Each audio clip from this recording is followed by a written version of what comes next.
আজ শহরটাকে একটু অন্যরকম লাগছিল। সকালে মেট্রোর জানলার পাশে বসে যখন রাস্তার দিকে তাকাচ্ছিলাম, দেখলাম ভাঙা ডালের নিচে এখনো জমে আছে গত রাতের বৃষ্টির জল। কাল রাতের সেই ঝড় মাত্র কয়েক মিনিটেই নাকি শহরের অনেক আলো নিভিয়ে দিয়েছিল। কিছু গল্পেও থেমে গেছিল মাঝপথে। তবুও কলকাতা থামেনি। স্টেশন পেরিয়ে ভেজা রাস্তাগুলোর উপর দিয়ে মানুষ আবার হাঁটছে। চায়ের দোকান থেকে ধোঁয়া উঠছে, আর শহরটা যেন নিজের ক্ষতগুলো লুকিয়ে আবার নতুন দিনের অভিনয় শুরু করেছে।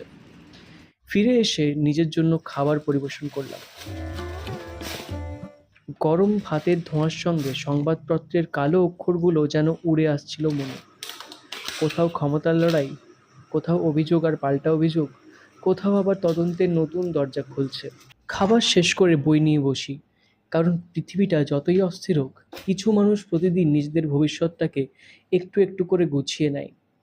পাতা ওল্টাই, একটা নতুন তথ্য আর ছোট্ট একটা স্বপ্ন।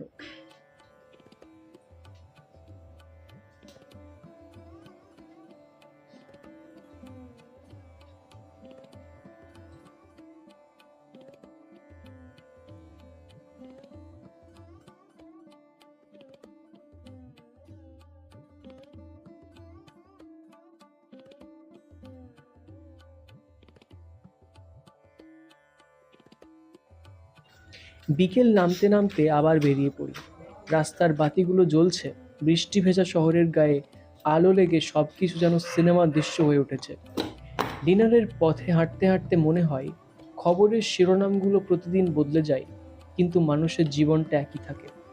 কেউ ঝড়ের পর ভাঙা ডাল সরায়, কেউ নতুন করে দোকান খোলে, কেউ আবার রাত জেগে পড়ে নিজের আগামী দিনের জন্য।